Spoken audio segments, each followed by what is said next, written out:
How's it going? For those who don't know, my name is Nick, and I am the guy who does the Rebel Light channel. And I'm sure if you've been on this channel long enough, you know that and everything. But I don't actually know if I've actually given my first name out. So, hi, I'm Nick. I'm that guy. And you're probably wondering, what is this segment about and everything. And don't worry, I'm still doing my produced content. It's just I try to put those out like every other week, so every 2 weeks. What I've been trying to do recently was trying to kind of push the bar up a little bit closer. So I was trying to release content like every week, fully produced, scripted, big research projects every week. And it was starting to just kind of become taxing on me because it's a lot of those videos take not just the editing, but like the research. I try to, what's the saying, cross my T's, dot my I's on a lot of those. So it's what I want to do with this is try to, keep putting stuff out, but still give me enough buffer time to do research on my other projects. So I'll try to kind of like sit in front of the camera and do these where it's like minimal editing, no scripting, just kind of going off the cuff, which is the name of the segment. Just different stories, different thoughts I have. Because a lot of the times when I'm making these videos, I'll have these random thoughts or ideas that don't really merit a full video, but I think that would be interesting things to talk about at the very least. So that's what I'll kind of do with these. And don't worry, if you're here for Freddy Vs Jasons story, I am going to do that. Like it's coming. I just want to get this preamble shit out of the way. And I'll put like a timestamp somewhere in the beginning so you can just jump to that if you want to hear my Freddy Vs Jason theater experience, which fucking, to this day, I still think is an amazing fucking movie. And it was one of the best theater experiences I ever went through. But I wanted to also be upfront and say that I completely stole this idea off of my buddy Jag. So for those who do watch the channel and have seen my previous work, I've shouted him out on plenty of videos in the past. It's the Psycho Gamers 15. So if you're not subscribed to him or you haven't seen his channel, I should have that link below. And he's a really awesome guy. So I would highly encourage you, I would highly encourage and recommend you to go over to his channel and subscribe and watch and all that stuff. I apologize. I'm a little dyslexic, and kind of speaking off the cuff sometimes is a little bit difficult. So it's not that bad. Like I just trip up over my words occasionally. So you'll probably hear stammering.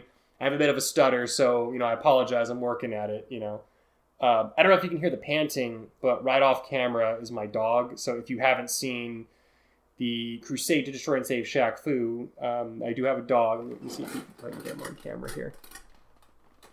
He's sitting on his blanket. Grayson. There's a good boy. Yeah. It's funny. Before, I tried starting this. Make sure the camera's set. Okay.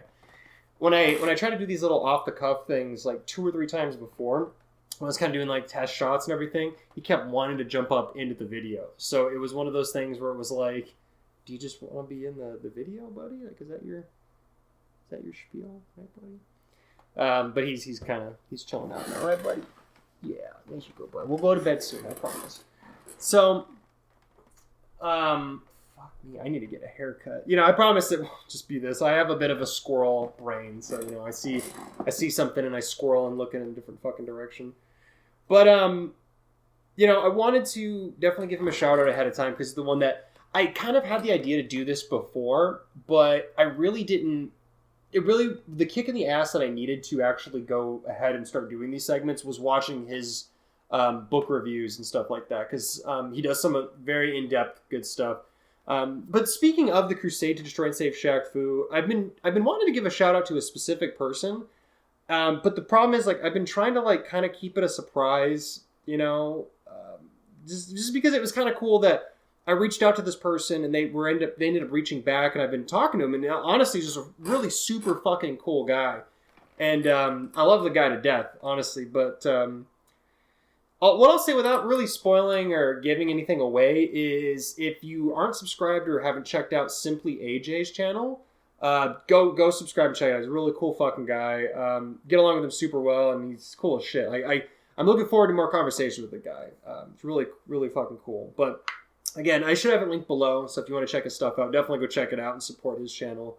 Give him a subscription, all that good jazz. So, without further ado, right, the meat and potatoes of why you're probably here. So, growing up, I was a huge horror fan. Well, actually, let me actually back up a little bit. So, growing up, I was a complete fucking chicken shit. Like, I mean, the biggest fucking scaredy cat you would ever meet on the planet when it came to horror movies. Now, here's the funny thing with that. My dad is a huge fucking horror movie fan. My aunt is a huge fucking horror movie fan. Like some of the biggest you'll fucking ever meet. And I was fucking terrified. There's actually a funny side story. It deals with Child's Play. Maybe I'll do this in another video, but the first time I ever saw Child's Play, my dad and I were doing a cross-country road trip when I was like 5, maybe 6, and Chucky was on. And my dad, I was on the phone with my mom, and I'll never forget, I was on the phone with my mom, and my dad was just fucking with me, and he was like, hey Nick, you should check the TV out. And I looked back, and it was fucking Chucky, his fucking head spinning, because this was on cable TV, so he didn't call the mom, the fucking bitch and everything, but it was the scene where his head spun around. So, I guess spoiler alert or whatever, but you know what I'm talking about. It's Child's Play 1, his head spins around the first time. And it scared the shit out of me. I couldn't sleep the rest of that fucking night at this hotel. I kept dreaming that fucking Chucky was like running around the hotel and shit like that. But anyway, so terrified of fucking horror movies. And it's funny because it wasn't until I got into middle school that I really started to like them. I think prior to that, I really enjoyed like the Scream movies. Scream and Ghostface were probably some of the first horror movies that I genuinely enjoyed, like, as a kid. And, they came out like in 96, 97, so I was right around that time frame when I was that age. And I was still like a kid, and I was enjoying them a lot, actually. So, I enjoyed those, but like the rest of them, I kind of stayed away from them because I felt like they were too much for me to handle. And then one day, I don't know what it was, but I ended up watching Halloween 1. Right now, I'm going to do a whole video on Halloween eventually, too, because it's one of my favorite franchises.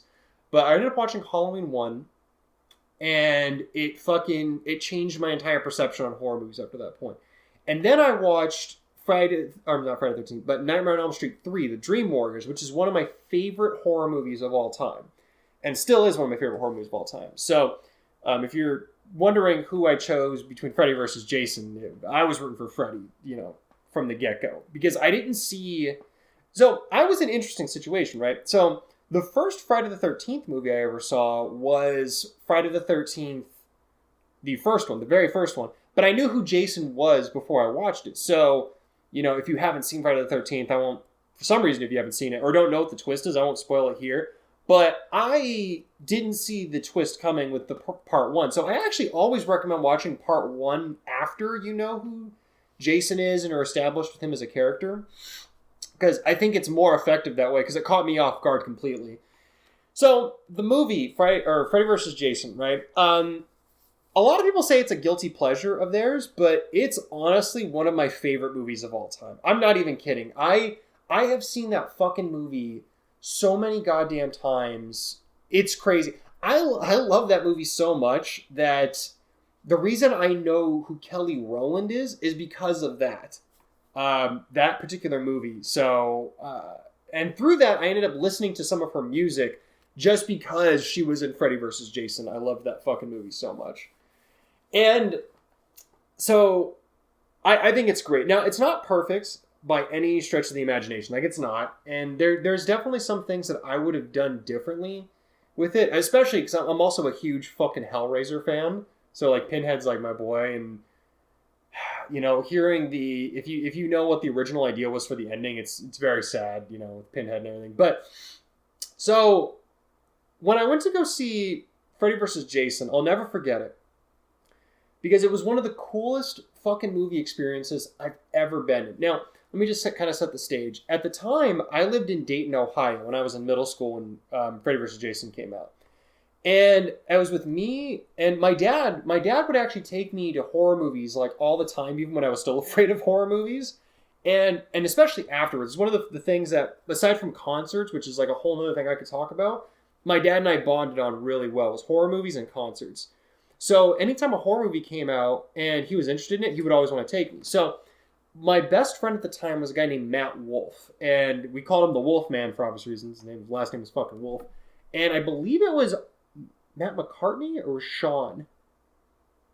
I think it was Sean that went with us. Because I remember Sean knew my dad more than my McCartney did. But either way, Sean, if you're watching this, let me know if it was you or not. But so my dad took us to go see this, and we had no idea they were going to do anything special for the movie, right? And it was opening weekend, and I'm in fucking little old Dayton, Ohio, which is in between Cincinnati and Columbus. Fucking nothing happens there.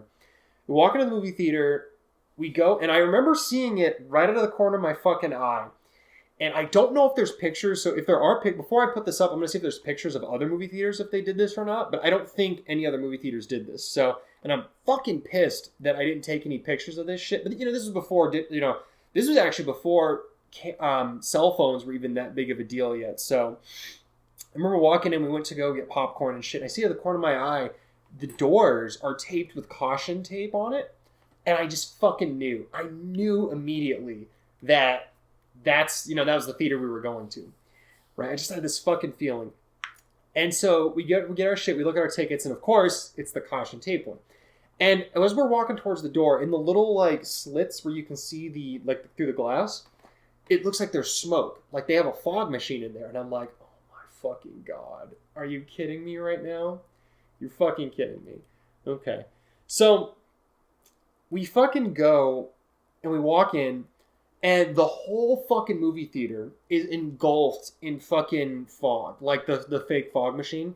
And the thing with the Dayton, or technically it was Beaver Creek, but the Dayton movie theater, or maybe it was technically Dayton. Either way, the movie theater, the way it was set up, they had, your typical walk up the side ramp to go up the stairs, right? But they also had this interesting thing where it would go underneath the seats. And so there was like a little hallway. So the best way I can imagine it is imagine the doors are right here, hallway to go up to the seats, but then there's another hallway this way to go up and around to the other section of the seats. It was cool shit. I've never seen another movie theater do it like Dayton does it, or had done it. I don't know if the movie theater's still open or now, but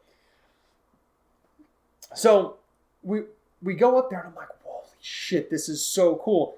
And then my dad's like, hey, we should go down this hall, because down the little hall, completely covered in fucking fog. And I'm just like, yeah, we definitely should. So we start going, and I see someone walking towards us, right? And then they stop. And I'm like, oh my God. Because I was, if I remember correctly, I was the first one. If I wasn't the first one, then if Sean was with us, Sean was standing in front of me. Because I feel like someone was standing in front of me, but I can't quite remember. So, I don't know, aside from the guy standing over here. So, we keep walking towards this guy who stopped, and all of a sudden he puts his fucking hand up towards the side of the wall, and he starts fucking laughing like that. And he starts dragging his fucking arm along the side of the wall. And this dude, I shit you not, was full fucking decked out in Freddy clothes. Like, the guy was dressed up, I'm assuming it was one of the people that worked at the movie theater. He was dressed up as Freddy and was like stalking through the halls and shit. And he walked up, got right up to our face. And this was back in the day when they could still kind of get up to your face and scare you in a little bit and shit. So he did that, and he walked up, and we walked up and around, and I'm like, holy fuck, this is so cool. So as we come around the corner, we look up towards the fucking, the seats, and there is just body parts all over the fucking place. There's blood smeared on the walls. And this sounds like I'm making this shit up. And I am, again, I'm so fucking mad I didn't have like a disposable camera. But who knew? I mean, right? Like, we didn't expect any of this shit when we went to go see it.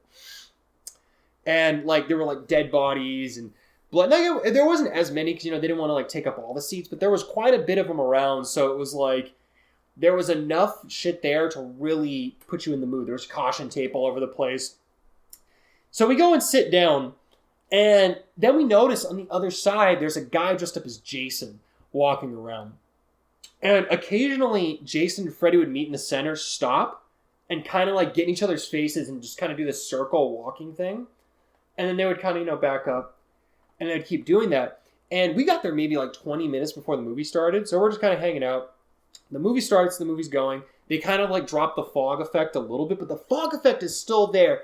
And the way the movie was shot, because most of it's shot like when the action kind of gets going, it's mostly like darker scenes or kind of like that glowy like light and everything that's going on. So the way the light was shining off of the theater onto the fog, I'll never forget it. It was one of the coolest visual experiences I've ever had in my life.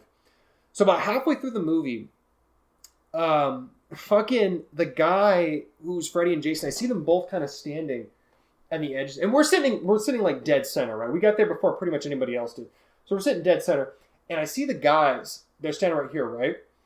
And then all of a sudden, I'm trying to remember. I think it was at the point where Jason kills the one girl at the in the cornfield, and it's right before Freddy's about to kill her, and he's like, Jason, no, she was mine. That line.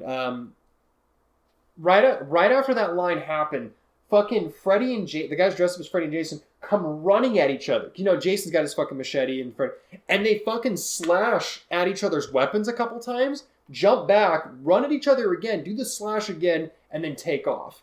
And everyone in the fucking theater started cheering and screaming and fucking yelling, and it was pretty packed. I mean, it wasn't a sold out venue, because it was, I think we went at like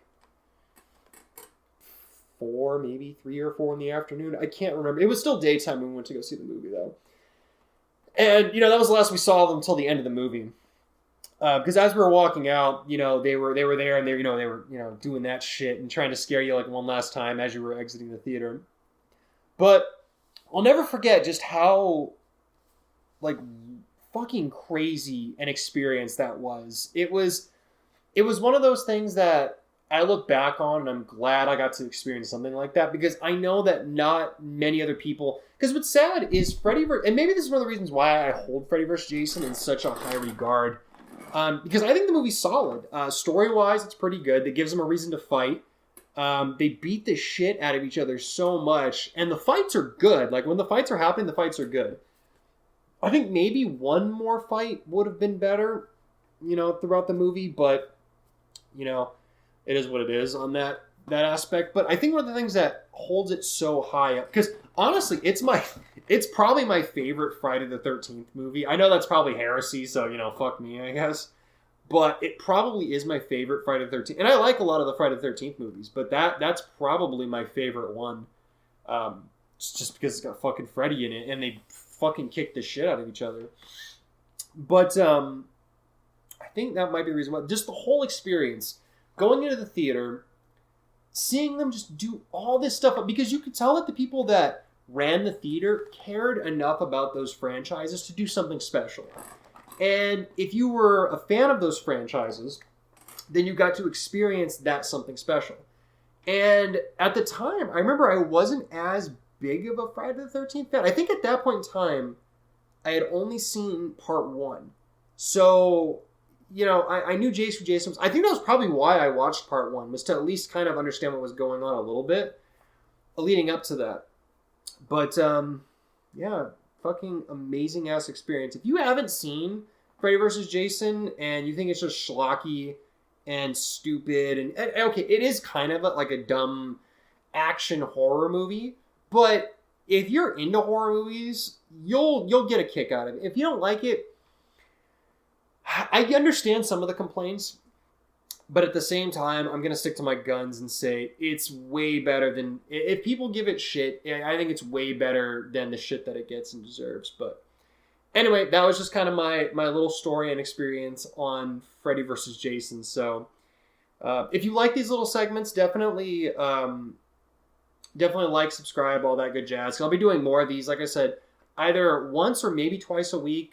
For sure, once a week I'll put these out, and then every other week, we'll still do the more produced, weird, taboo content. So, yeah, thanks for watching. If you have any other topics for my produced work, as well as these off-the-cuff things, like opinions and whatnot, definitely let me know. Shoot me a comment or a message. I have my email up here, so you can always shoot me a message if you don't want to leave a comment, which is fine, too. But yeah, my name's Nick. Thanks for watching, and I just hope the movie theaters open up soon, because, man, I really, really want to go fucking sit and watch a fucking movie on screen. Maybe I'll give my impressions of Godzilla vs. Kong. So, spoiler alert, I'm Team Kong. So, we'll see what happens, though. Anyway, thanks for watching.